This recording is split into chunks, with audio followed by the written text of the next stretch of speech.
On This Week in Sales, we're going to be taking a look at online B2B marketplaces, Sandler and Vidyard teaming up, how car buyers want to hear from product experts and not sleazy salespeople, and much, much more. My name is Will Barron. I'm the founder of salesman.org, and I'm joined, the host of this show, sales legend, Victor Antonio.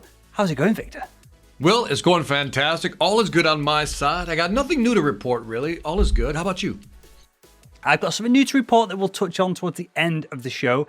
Not a new hobby, but a renewed hobby for me is coming down the pipeline. And the audience, just to tease them, they might actually hear some of it on my show, this show, and other shows over at salesman.org as well. So I'll tee it up and tease it with that, Victor. I think they're going to be shocked when they find out what your side hobby is. So I'm looking forward to them hearing your hobby. And I think it's going to become a side hustle as well. I think I'm going to go into it with the mindset of this has got to produce some kind of cash flow at some point in the future as well. So we can touch on that later on. But first topic of the day, we're going to touch on this. And we talked about it last week. We talked about it in previous episodes. And we're undoubtedly, I'm totally sold on this, Victor. We're going to talk about it moving forward as well. This is an article over at retailtimes.co.uk entitled, Why You're Going to Really Like B2B Online Marketplace. Now, this has got some data in the article, which I thought was interesting. Gartner has predicted by 2023, at least 70% of enterprise marketplaces launched will serve B2B transactions. Forrester explains that B2B buyers, only 38% of them now make purchases primarily through an enterprise rep, which I thought was an incredibly low number. B2B buyers, I thought it was 80, 90% of people were buying through reps. And there was another quote from the article here, which I thought was, how to describe it? I thought was almost like chilling to the B2B sales space. If we know the beast that Amazon is today, this quote is, 20 years ago, people said Amazon is just a book retailer from Seattle. They pose no threat to us. And this is what I feel B2B marketplaces are going to be in the future, Victor. We're going to look at them and go, oh, buyers are never going to buy enterprise IT equipment from a random marketplace. B2B buyers are never going to buy HR SaaS software from some generic marketplace without dealing with a salesperson in between. What do you think, Victor? Do you think that there's the opportunity for buyers to buy from marketplaces, the equivalent of Amazon, for B2B businesses? I mean, look at that number. Forrester explains B2B buyers, only 38% of B2B buyers now purchase. What do you mean? Only 38%. I think that's a big number. That's going to be a trending number upward. And so I'm with you. And that quote on Amazon, that's, as they say, a harbinger. I had to use that word. A harbinger of things to come. So I think what's happening is that, much like we talked about, I think last week, right, where we talked about Alibaba, or maybe 2 weeks ago, this is exactly what's happening. It's moving in that direction. If you think about, and I always look at it from the enterprise telecom industry, I'm buying boxes.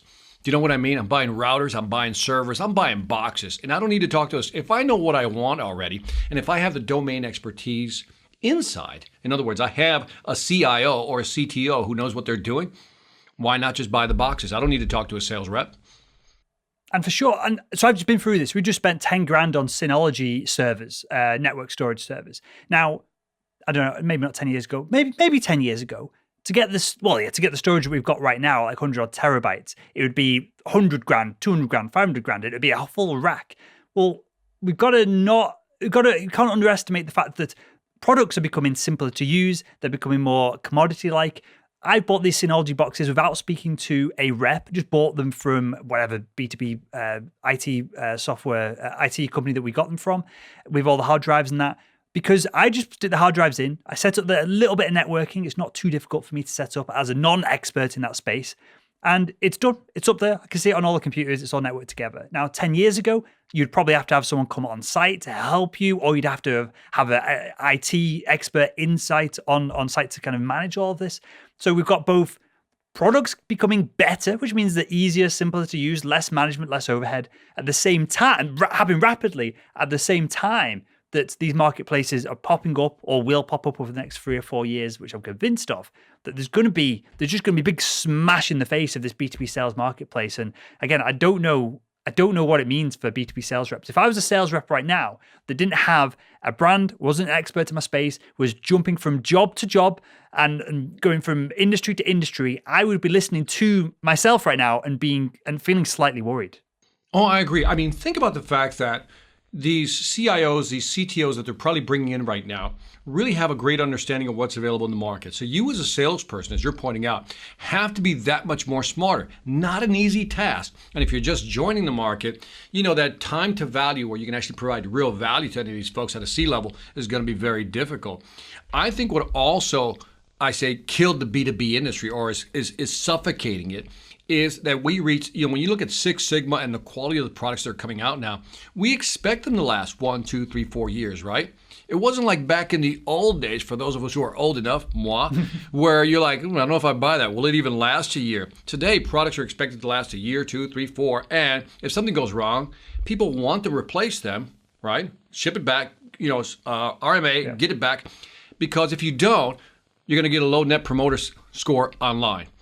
And so there's that incentive to make sure that we're happy. So if I don't need to buy from a salesperson because I can figure this stuff on my own with all the videos and all the content online, high quality products, and as you pointed out again, very wisely, is that the products are becoming very simple to use. Plug, play, turn this button on, flip that switch, it's all in, let's put it all together. It makes sense, man. It's a natural progression. For sure. And another thing that I thought was interesting, which I'll just comment on quickly, it talks about e-commerce 3.0. So it talks about e-commerce being originally, I own a shop, I sell soap, Victor. I don't know why this is top of mind. I sell soap. You come to my store. I stock it. I create it. I market it. You come to me. You buy it. Great. And then it talks about e-commerce 2.0, which is Amazon now. Whereas I can't compete with Amazon on a distribution level. I can't store stuff as cheaply as them. I can't ship it as quickly and as cheaply as them. So what I do now is I ship my soap to Amazon. You buy it from the Amazon marketplace.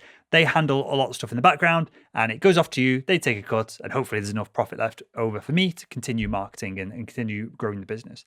They're talking now about e-commerce 3.0, which hasn't really happened because what big warehouses and distribution networks, that might be like ebuyer.com here in the UK, massive IT retailer, massive company, or scan.co.uk, massive companies. So it'd be very difficult for me to start my own IT technology company because I'd never be able to compete with them on a shipment price and distribution level. So that's e-commerce 2.0. When we get into e-commerce 3.0, we're now starting to talk about what's the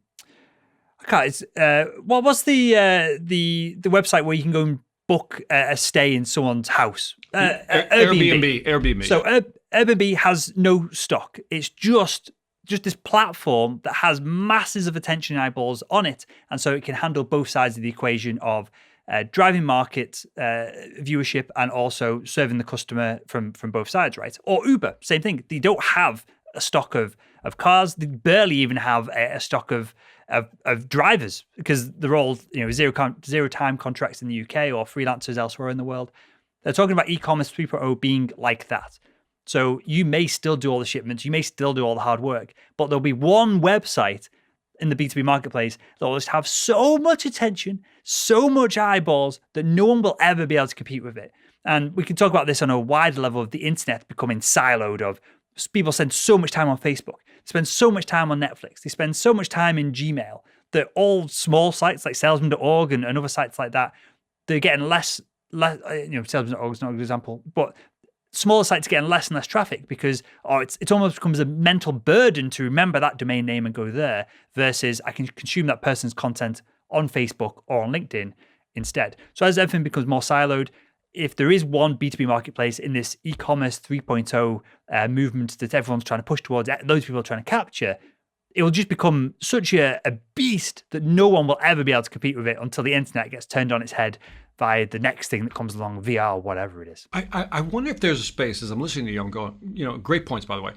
I'm listening to you, I'm thinking, is there room? And I think there is. Let's say there was an IT marketplace, right? IT marketplace, telecom marketplace, pharmaceutical marketplace, and maybe what we're going to start seeing is baby Amazons, but more specifically for a subject, a category of products. We will for sure see that because Amazon started with books, right? I can't remember the slogan, but it was essentially all the books, cheapest prices, fastest shipping. If you can do that, if you can have every product in the marketplace, fastest shipping, lowest prices, why would you go anywhere else? You wouldn't. You're just going to go there. So if someone can do that with drugs, if you could get Merck, GlaxoSmithKline, whoever else to combine, get all of the the drug services on one platform, and maybe they share ownership of it. This clearly would never happen, but there's some way of doing it, licensing agreements. But pharmacies are always going to go, doctors are always going to go to that one place, that one resource, because it's a better service for them. Because everything's going to be there. I was thinking, you and I are in the business of AV, right? Audio and video. Sure. Like, what if there was a mega site for audio and video equipment with all the best of the best products are there, all the reviews, and that's all it's all about? I mean, B&H is a big site here in the U.S., and that could be considered a big marketplace, actually a company. But yeah, I think you're onto something. I think these little silos are going to pop up, and you know what's going to happen? Then Amazon's going to gobble each of them up or absorb them. That's what's going to happen. I bet that's what's going to happen. What do you think, Will? For sure. Well, they're going to try, but then if you look at Alibaba and Amazon, both do insane revenue numbers, and they can't really compete because of the demographic, or not necessarily the geographic of what Alibaba is, and the foundational connections they have with people in that Chinese and Asian marketplace. It's very difficult to Amazon to get into China because of the great Chinese firewall that the government has to stop outside brands coming and operating without some level of Chinese control. So there'll always be I don't think there'll be one retailer of all time, but there'll definitely be siloed retailers of the pharmaceutical drugs company retailer or e-commerce platform. And let's tie it back to sales, because that's really negative for the audience here. I genuinely see a lot of sales jobs, just as soon as this happens, gone, disappeared, it's over. But what will happen is, if you've got an audience, this mega B2B brand, B2B e-commerce brand, they will want you on their platform. They will want you in their community. They will want you to become a subject matter expert, and your face will drive clicks, traffic, trust on their platform itself. So that's where, if you're listening to this, you've got to be heading towards that way. You've got to be actually knowledgeable and not just a bullshit artist, which we'll come on to in a second when we talk about car buyers. And then you've got to get yourself out there. You've got to have some kind of message, some kind of platform, and you've got to build. It doesn't have to be a big audience. If I'm selling medical devices here and my geographic area is North Yorkshire or West Yorkshire, where I live, I only need to have an audience of 35 surgeons. And if they all know, like, and trust me, the cliche, more than anyone else, then I'm going to get the business every time. So I'm not talking about thousands of people in your audience, but you've got to have a message, and you've got to be public facing and accountable to some of this.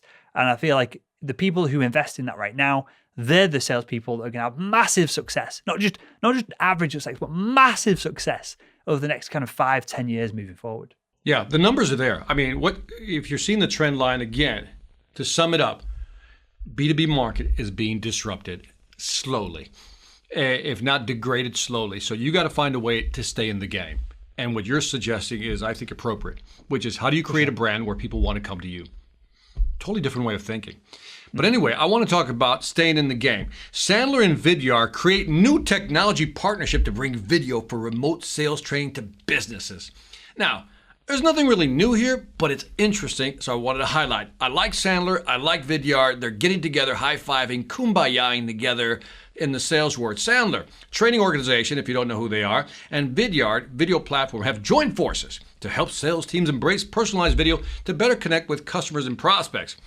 Tyler Lessard, I assume that's how you pronounce it, VP of Marketing, Chief Video Strategist at Vidyard, says, I quote, "We will help sales teams learn how to connect with more prospects and close more deals faster in this virtual world." Mike Montague, Global Head of Content at Sandler, remarked, "This is a very collaborative partnership.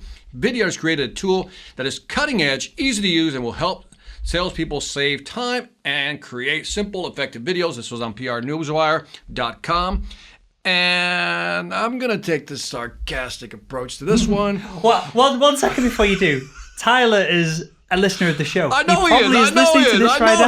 I'm not afraid of Tyler. I'm trying to get in Tyler, there. Tyler Lessard, I'm not afraid of you, man. I'm not afraid of you, man. I like you. You sent me some. We've communicated via LinkedIn. I'm not afraid of you. I can't be biased here, man. I got to zoom back and go, okay.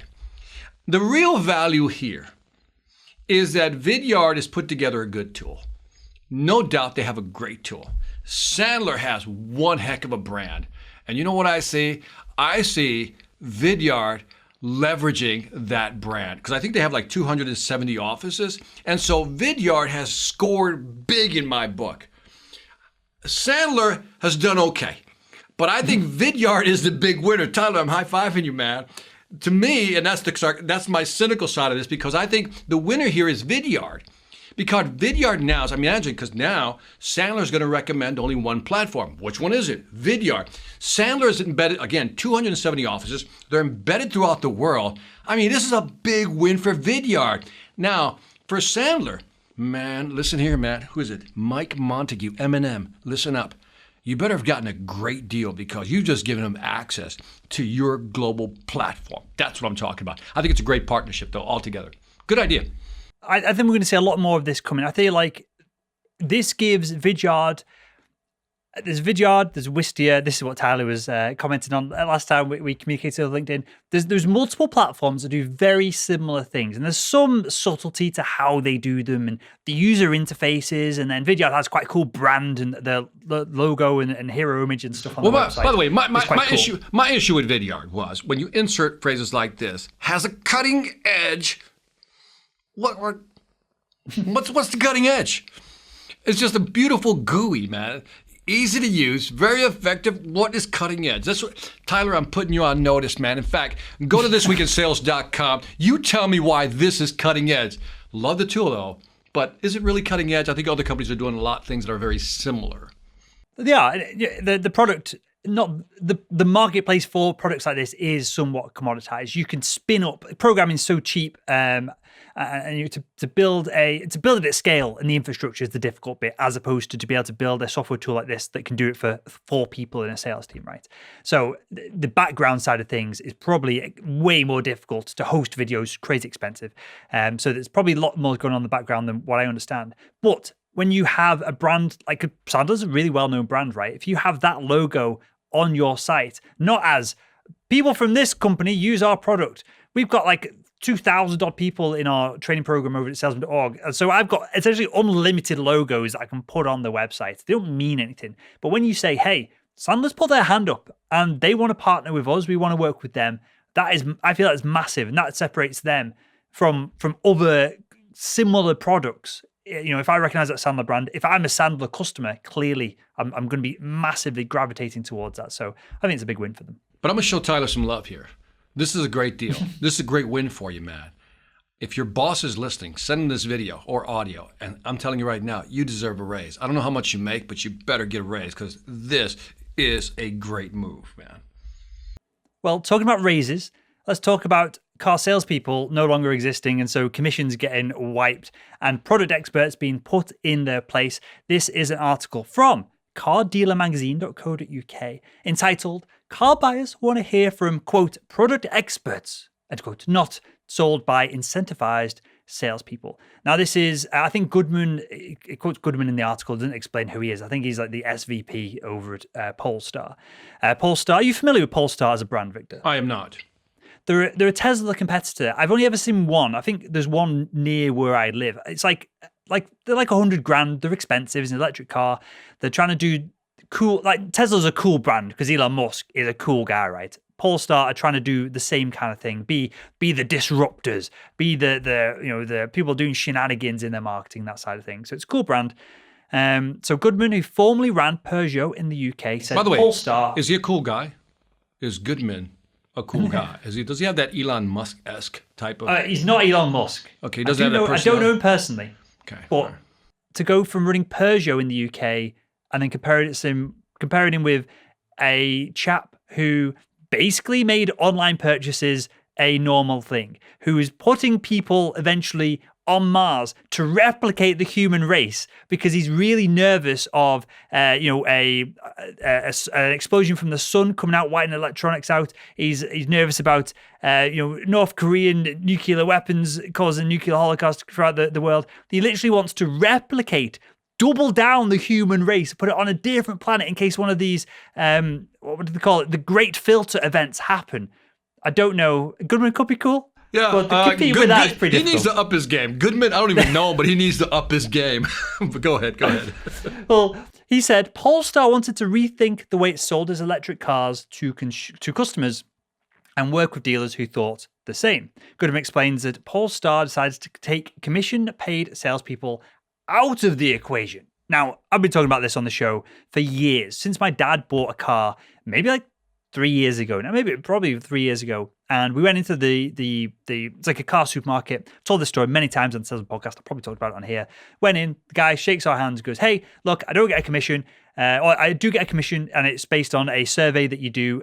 If you buy a car from us, if you don't buy a car from us, it's only a small bonus. I'm not a salesperson. I'm literally here to help you choose a car. If you need help, let me know. If you don't need help, don't let me know." And that was a brand new buying experience for me. I'd never been through that before. And genuinely, that company, I can't remember the company's name now. It's a massive car supermarket here in the UK. That company's had probably 100 grand's worth of business because all my dad's friends now have, 20, 30, 40 grand cars from this company. So probably over 100 grand's of business has come from this one, and everyone I've talked about, the thousands of people that have listened to the show have heard me talk about it. So there's definitely something to this, right? And again now, right? So you're just promoting that company. They should pay you, Will. They shouldn't pay me. If you provide a really good product and service, I'm happy to talk about it. BMW Mini Leeds, same company, Stratstone, shittest company I've ever dealt with in the whole of my life. I literally will never buy, I'm a massive fan of BMW. I'll never buy another BMW because the hassle I've had with both BMW Mini and Stratstone Mini and Stratstone BMW here in Leeds. I will slag them off until the end of time. Terrible company, terrible service. So it goes both ways. If you provide great product or service to me, I'll promote you. I don't need to be paid. If you provide a terrible service on a premium product, then I will kind of run you through the ringer as well. All right, BMW. There goes your net promoter score. I just felt that slip a little bit. You go on the BMW. I can't remember there's a feedback site that car dealerships use in the UK, and Stratstone BMW Leeds. Just terrible reviews. Every single review, terrible service. I had terrible service from them. And the best, this is the best example. I'll end up with this because I'll end up on a rant here, Victor, right? It's a total rant.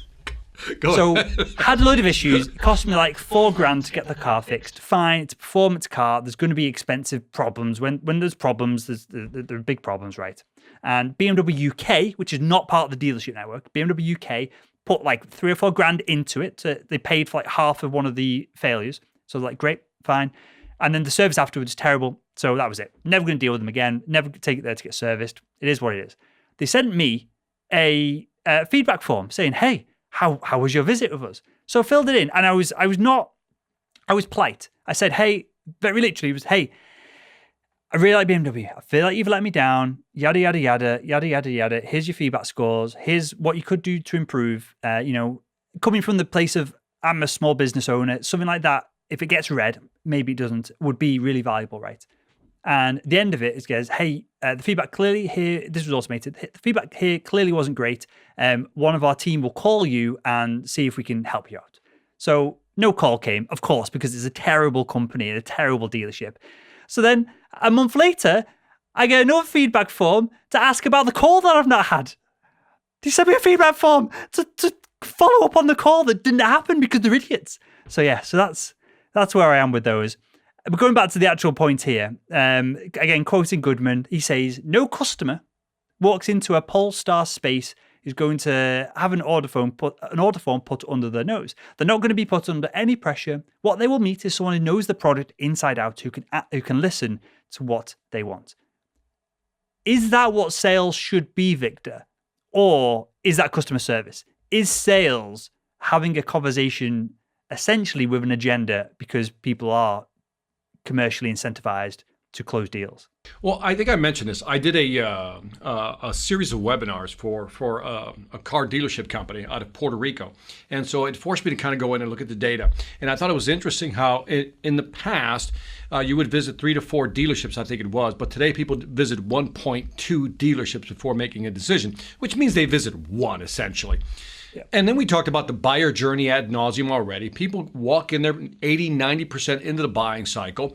The last thing they want is somebody to sell them. I say they want 3 things: confirmation, clarification, and give me the confidence that I'm making the right buying decision. That's what they want. I think moving to a non-commission base per salesperson is a great idea. I would find a way to incentivize the team, people working together. Hey, the more we sell as a team, the more we're going to make. I love that idea better because I think it works in this environment. The consumer has the information. You know this already. They have the power. Trying to sell them comes across, as you pointed out, a little sleazy. And it's also laziness on the salesperson's part, because today, going back to our topic on B2B, you got to be a product expert, a domain expert on that subject. In this case, those cars. That's what people are looking for. For sure. I agree. I talked about it with Daniel Disney on the Social Selling Show last week, which will probably come out in a couple of weeks now. I'm having trouble proactively selling our ad space on the podcast, because everyone I reach out to goes, hey, I listened to the show. Yeah, I'll jump on a phone call with you. And so I don't get to practice what I preach, which is a problem. Conversation for another time. Maybe you can talk about that next week on the show, of how you trust someone to teach you how to do something when they're not doing it themselves. I think this is perhaps an issue that we can talk about in a future episode. But there's testament of, if you are a product expert and what we talked about at the top of the show, when I ranted about at the top of the show, I just threw it at you. If you're an expert and you're known as an expert, all of this nonsense about manipulation, even just overtly trying to influence someone, it doesn't have to exist. You can make your life so much easier by just doing that little bit of work up front. Yeah, sometimes I think sales trainers create all these different strategies that nobody's ever going to use. They're good in theory, but in practice, I had this conversation yesterday. I was doing some training, and I told the guy, I said, look, at the end of the day, you need maybe one, maybe two different closes. That's it. Because if you know how you're going to get there and you know where you're going to land on the call to action, you don't need to memorize 1,001 closing techniques. If you know what their issues are, you know what the objections are, and you can block those, then guess what? You don't have to memorize all these different strategies. So I don't know. Your line, I've complimented you many times on this. I love your new the Academy, Selling Made Simple. It doesn't have to be complicated. I say in the Sales Influence podcast at the end, how do I close out? Selling ain't hard when you know how. Because there's not much to it if you really think about it. There's a lot of psychology in there, but not much into it. But I do want to talk about a little bit about sales intelligence, if I can shift topic here. Sales intelligence leader, Intro Hive. Oh man, I'm looking for some new names here. Intro Hive and Aguilar Partner. So sales intelligence leader, Intro Hive and Aguilar have formed a partnership. Yep, we're talking about another partnership here, Will. Now, there's something special in here. Because you probably looked at this and go, oh, why did he put this one in the show notes? Intro Hive is a sales enablement intelligence company, right? It's a CRM company. But Aguilar, or Equilar, depending on where you're from in the country, is a leading provider of corporate leadership data solutions. In other words, it has information on specifically executives and board members. And I looked at their website, and for executive and board members, they have over 1 million plus contacts in there. So they announced this partnership to work together. So it's basically a CRM system working with a data resource of executive and board members. And I'll quote David Chun, who's the CEO of Equilar, understanding the interconnectedness of business relation beyond just who you know is an important part of the future of enterprise relationship management. Now, I thought that was an interesting phrase, enterprise relationship management. Had you heard that phrase before? I have not, because this dude has just made it up to sound different when what he's doing is Salesforce and Data.com. HubSpot have their own kind of internal list of outreach as well. I'm still waiting for the magic here, Victor, that you're going to throw at me that makes this worthy of being on this show. Wait a minute. But I'm not I'm not putting down Intro Hive. Intro Hive doesn't move my needle. But this Equilar, if you're a CRM company today and you're looking for that data resource, like where would you go for that?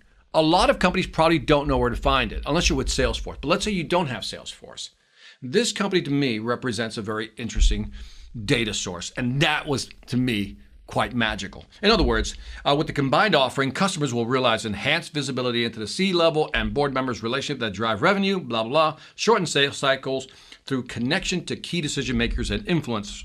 Again, to me, I've never heard of a company specifically focused on that type of data, Will, which is just, executives and corporate board members. This doesn't do it for me. What would do it for me? If you come across Box, I think it's Box with 2 X's, boxstep.com. Boxstep.com. 2 X's. Yeah, shout behind it. Kevin, I've had him on the show in the past.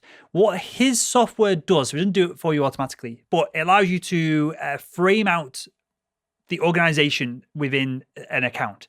of you obviously have your C-suite at the top, middle management, end users. You can document relationships, conversations, different things going on, the politics within the account. Now, if somebody came to me with an executive database that outlined all of that, that would be really interesting. But if you're a large game changing. But if you're a large company and you're looking for board members to add to your company, what name pops to mind? To add board members. If I want to add board, I got a large company. I want to add board members. I don't know. This is what I'm talking about, Will. I'm just trying to say here's a company that has that content and information. The executive piece is okay, a little vanilla, if you know what I mean, right?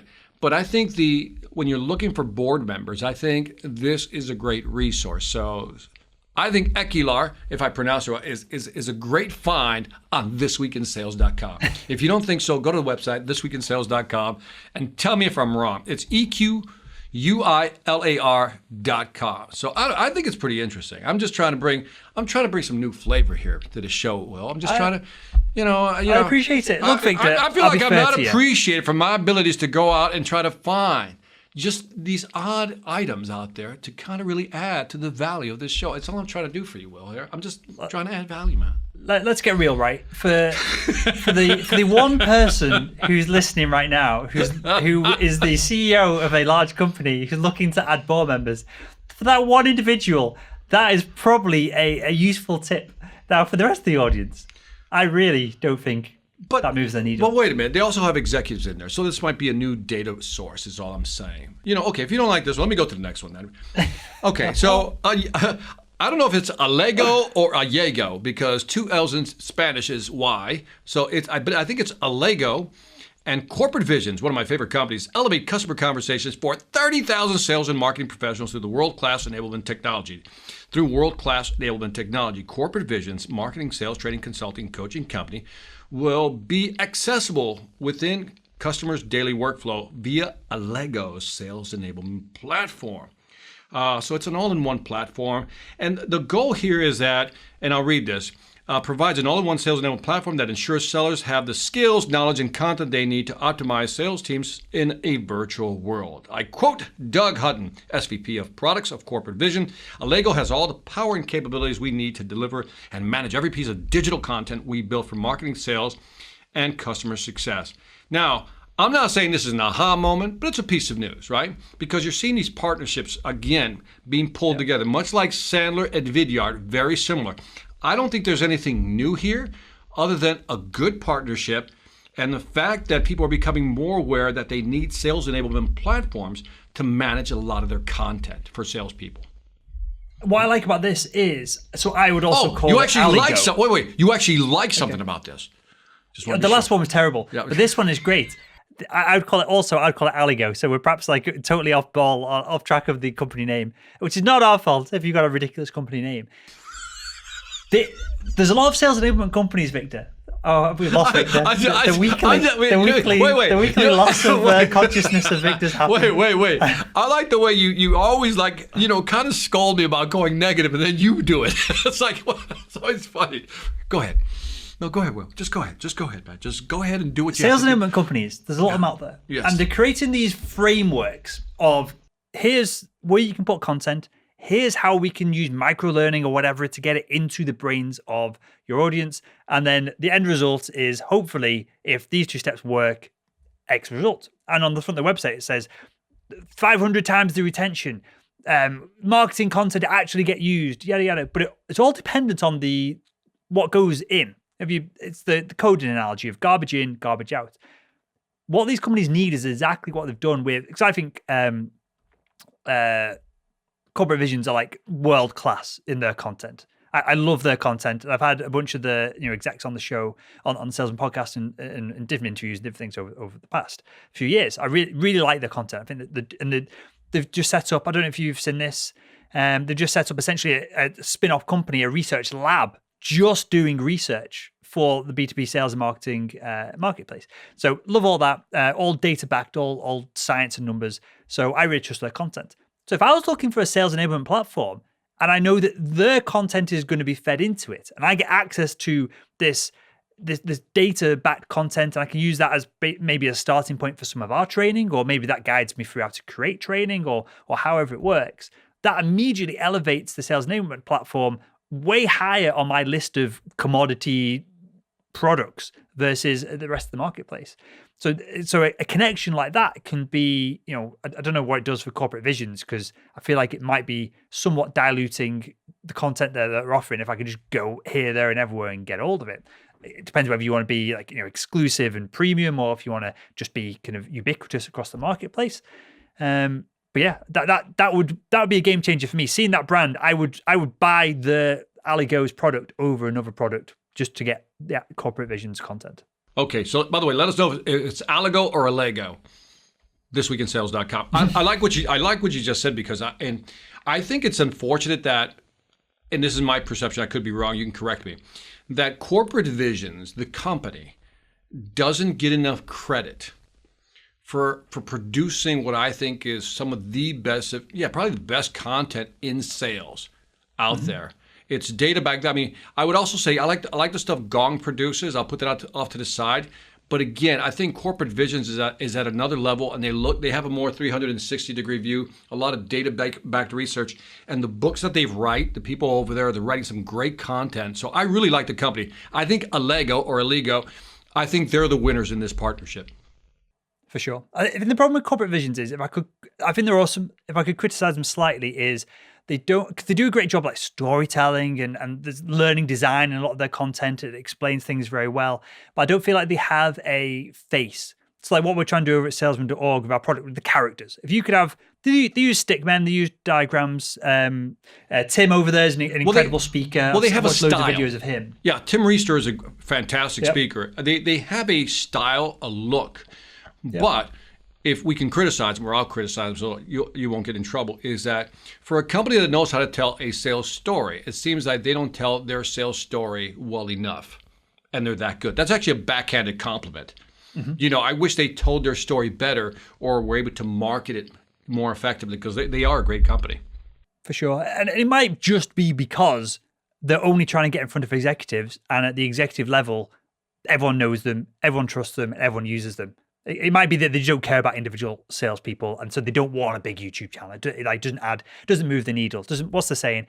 Like you've got to do stuff that makes the boat go faster. That's the saying, isn't it? From an Olympic, I think it's a US Olympic rower. The only things he does are things that are going to make the boat go faster. If driving attention to end users of the content, because they don't have budget, maybe that doesn't make the boat go faster, so they just spend all the time with executives. So maybe that's the point here. But I feel like if they hired someone like yourself, Victor, or there's tons of personalities in this space that have some kind of brand, that have a YouTube channel, that have a podcast, just that extra spin, it could like really blow things up from an attention perspective.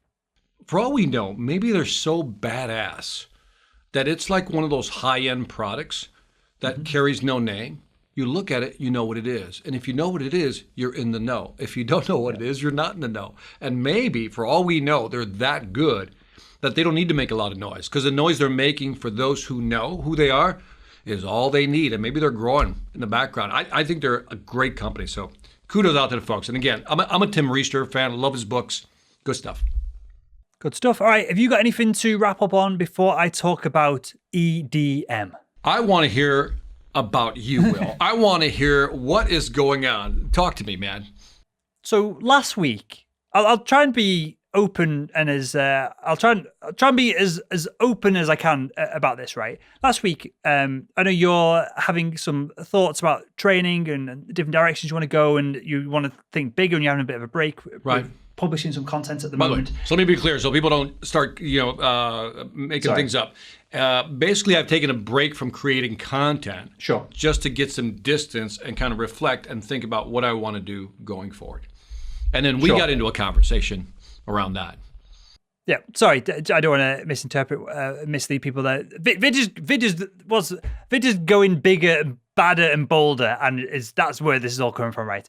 Which is inspiring to me. So last week on the show, at the very top of the show, you were like, hey, Will, how's it going? I was like, hey, well, now you mentioned it, I don't feel great, and I've got a bit of a headache, and I've had a headache for about 7 weeks now. And I talked about earlier on the show a few weeks ago that I wanted to take a week off, and the week off didn't happen. So I was like, right, I'm clearly not wired to just relax. I need to the way I relax is by doing something, right?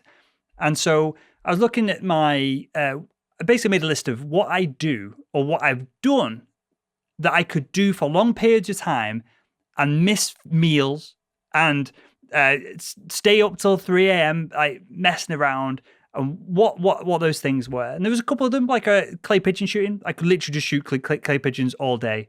Not very practical. You can't really do that in your back garden with a dog. And one of the things that came up was on jiu-jitsu. I really like Brazilian jiu-jitsu, but again, I've wrecked a bunch of my fingers doing that over the past couple of years. I don't know how sustainable that is for like the long term. People talk about people in their 50s and 60s doing it, but you just get so battered every week that I'm not sure like how sustainable that is as a proper serious hobby that you're doing 3 times a week. So I was like, well, what if I did just sit in a room? If I was locked in a room, what would I do all day? And it would be write music. So I started writing music. I played drums when I started playing drums when I was like 13, 14, played in bands 15, 16, played in bands at university and college. And after college, when I moved down south in the UK for my first sales job, I had no mates, so no band. And so I started writing loads of what's now called EDM or electronic dance music. But back then, mainly I was writing kind of dubstep and trance and dance stuff. And it was all shit. It was all terrible. But I really enjoyed sitting there just creating music. So, Victor, this is a long-winded way of saying that as a hobby / side hustle, I think we're going to start creating some content on this front, a new YouTube channel. I'm going to pitch you this. We've not mentioned this yet. I think I'm going to start calling it like part-time producer or something like that. So the premise is it's going to be for people like me who are 35. I forgot how old I was then. It's depressing hearing that age. I'm sure even more depressing for you, Victor. But for people who are never going to make it in the industry, right? I'm never going to make, a #1 best-selling record. I'm never going to have which is like 99.9% of the people. But of course. Go ahead, yeah. But coming from it from the perspective, that's never going to happen. But I enjoy doing it. So start creating content, see if we can create a side hustle on the side of it and make a little bit of money, whether it be YouTube views or whatever it is. So I've been reading a ton of books on it. So I thought if I buy 4 or 5 essentially textbooks on the subject of mixing, mastering, the fundamentals of music theory. If I can get through all of them over the next month or so, I'm going to spend a couple of grand, really invest in a bit of a studio and start writing some music. So yeah, I just wanted to mention this on the show because I know mental health is the hot button topic at the moment and everyone's banging on about it. My LinkedIn feed is full of people going this and that about mental health.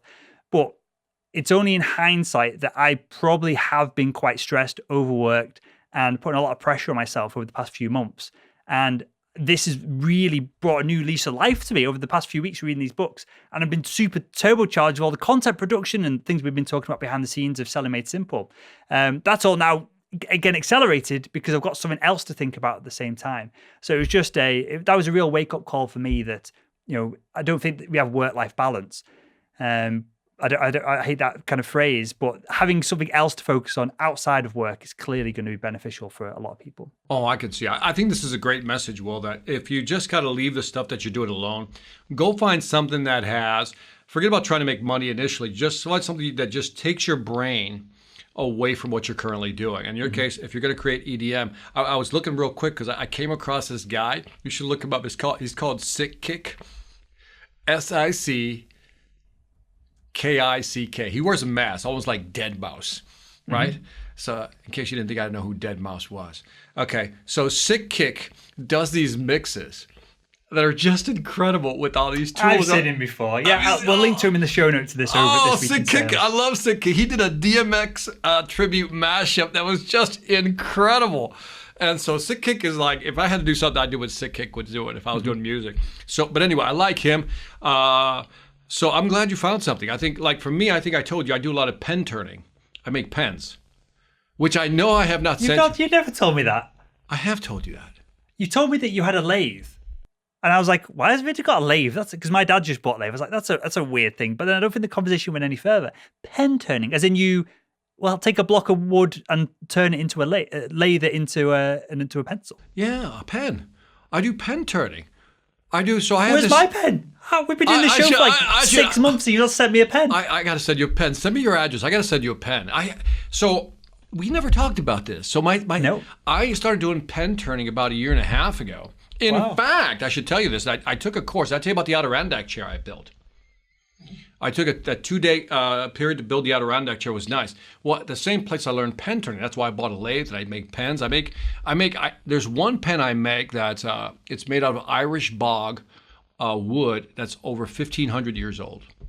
Wow. It's just a beautiful classic pen. I'll pick out something that reflects your personality. I love that. I have quite a library of pen. I'm actually I got cases of pens that I've made. And so the reason I'm backed up with pens, I still love doing them, but it's like what you said, just takes your mind out of everything. You know, you're not thinking about business. You're just like in there creating this thing. Don't know if it'll work. We'll see. You know, and then boom, it comes out. You're like, oh, this is beautiful. But I was actually giving it to clients as a gift, as a thank you gift, and they were just blown away because I have a custom made box with labels and the whole thing, and they're like, "You made this?" I'm like, "Yeah, I made that." Typically, it takes about 2, maybe 3 hours to make one. And so they were like, I remember one executive short story. I mean, he got misty on me he really did. I was like, whoa, okay, it's just a pen. Yeah. So I thought we talked about this, but that's my thing on the side, man. Yeah, well, we're not talking about it because you're trying to avoid making me a pen. After 6 months of working together on this show, week in, week out, you've been hiding it. This is your secret hobby, and I didn't even know about it. Man, you know what's sad? That I just sent over. What's the guy that from Sales Exchange? He's on your side of the pond. I forgot his name. But anyway, I sent him one. You don't even know his name? You sent him a pen. I haven't got one. I'm having a brain glitch. He's going to hate me for this. He's on Instagram. Sales Exchange. What is his name? Damn it, I got to look him up now. But anyway. Well, that's cool. Yeah, I think it's, I got to look him up because then I'll just think about this. Sales Exchange. Where's my man at? The Sales Exchange. Yeah, as I knew he wouldn't be here. Nope. Can't find him. I'll find him later. And then I'll remember his name and then he's going to yell at me. But anyway, but yeah, I'm glad you're doing that. So for the audience, we'd like to know, Will, when is your first song? When will you have one available for This Week in Sales? And then if it's good enough, Will, maybe we could use it as an intro song or an outro song. What do you think of that? Or maybe that becomes the ritual. Every outro of the This Week in Sales is one of your songs, man.